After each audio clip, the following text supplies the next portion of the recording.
As a convicted felon, Lucretia is prohibited under state and federal law from owning or possessing a firearm or ammunition.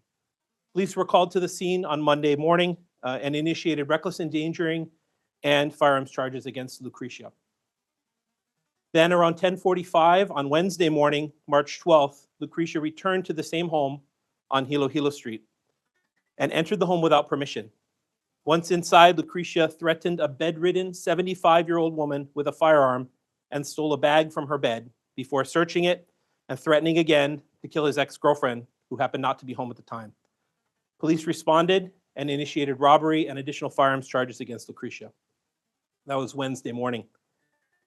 So on Thursday, investigators from the Area 1 Criminal Investigation Section obtained Paris warrants, which are basically written warrants signed by a judge in order to arrest Lucretia for these pending charges.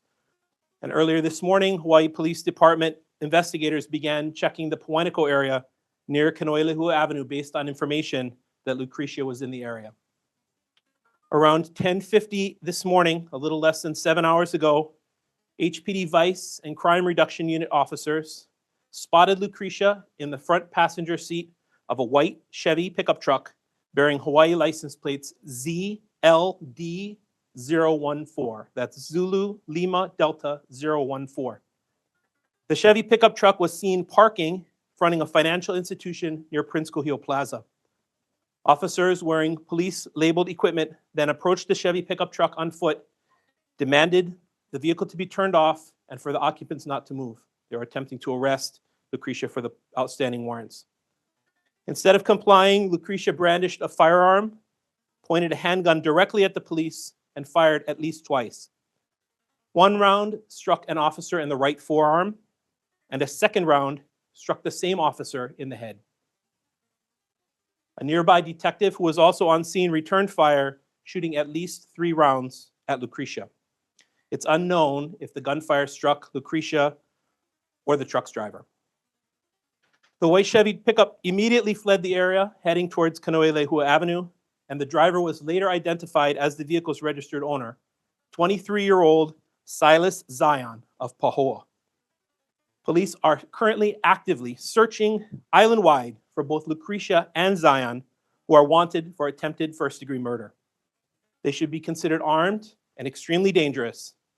The public is being asked to report any sightings of Lucretia, Zion, or the white Chevy pickup truck, to not approach if you do see them, and to immediately call police by dialing 911. The officer who was shot has since been flown to a trauma center on Oahu, where he remains in serious but stable condition. I'm informed that he's currently in surgery. He is a 9-year veteran assigned to the East Hawaii Vice Unit. The HPD Office of Professional Standards has initiated a critical incident review, as is standard practice in any case involving an officer-involved shooting. The detective who fired his firearm is a 17-year police veteran who is also assigned to the East Hawaii Vice Unit. He has been placed on administrative leave to ensure that he is mentally, emotionally, and physically ready to come back to work when he's ready.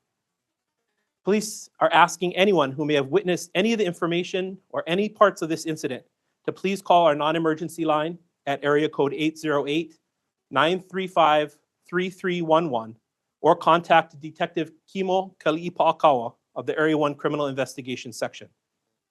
Citizens who wish to remain anonymous can also make an anonymous tip through Crime Stoppers at area code 808-961-8300 and may be eligible for a reward of up to $1,000.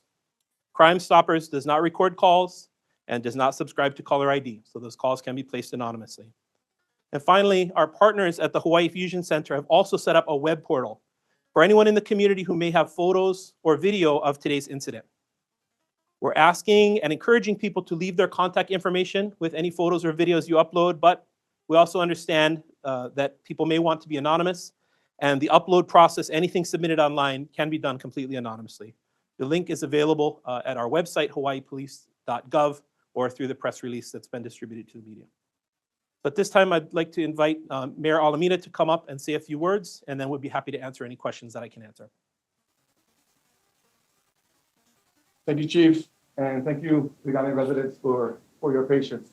I want you to know that the Hawaiʻi Police Department and the Mayor's office have been in constant communication. This is they've had a wonderful, very strong response. I've been very impressed with how the protocols and just the teamwork. So I believe that our Big Island is in good hands. I want you to know that, for the two suspects out there, who did this, we're going to find you and we're going to prosecute you to the full extent. It's a sad day for us here on the Big Island, but I want you to know that our police department is doing a really, really good job. And I commend them for their service and all the other officers out there. Thank you so much. Again, questions can be deferred to our police chief. Mahalo. Thank you, Mayor. Okay, at this point, if there are any questions from anyone in the room or any of the journalists online. Okay. Question, Chief, from Jen Bonita, KHON2. Videos of a compact car were seen involved in a chase today. How was that car involved? Who were the people seen in cuts near that car? Excellent question. So, anytime there is a critical incident like a shooting, and we have people responding from all over the place, we have a suspect description being broadcast, we have vehicle descriptions being broadcast island-wide, and all the law enforcement officers island-wide are on high alert for this suspect. So we did have a separate, but as it turns out, completely unrelated incident that kind of unfolded while we were beginning our manhunt early this morning. Officers in the Puna district spotted a male that resembled the suspect in this case and attempted a traffic stop on a dark-colored sedan. The sedan, rather than pull over and take care of whatever the issues were, decided to flee. So the driver of the sedan fled from the officers who believed the suspect was in the vehicle. There was a brief motor vehicle pursuit in Puna before the officers called off the pursuit as the driver was driving too dangerously. The vehicle continued into the Hilo district, where officers again began and initiated a brief pursuit.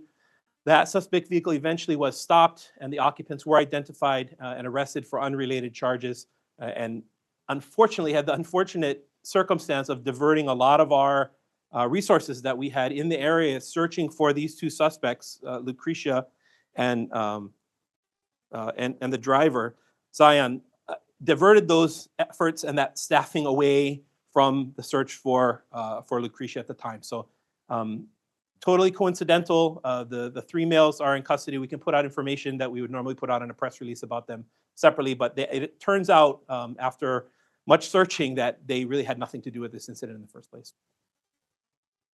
Another question?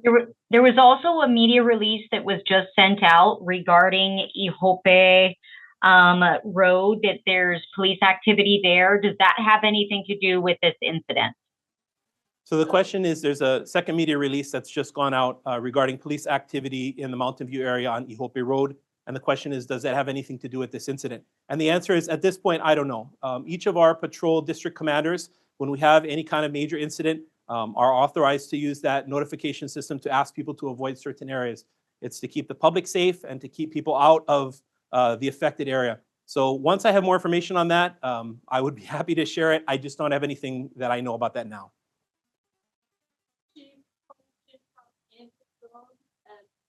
Honolulu Star Advertiser, how many total officers present during the incident with suspect outside the bank? How many officers were present with the suspect outside the bank? So I know for sure that there were at least two. I believe there may have been two more. So up to four officers wearing tactical gear with police markings in the area on foot.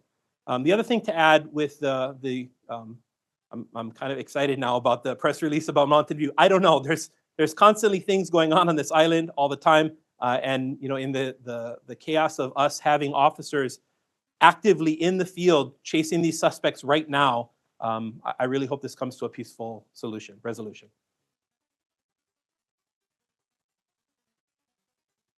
An additional follow-up question from the Honolulu Star Advertiser: has the truck been found? So to my knowledge, we don't know for sure where the truck is. We have some intelligence that's leading us to certain portions of the island that we're trying to investigate if the truck is located in those rural areas or not. But to my knowledge, the truck hasn't been positively identified and recovered at this time.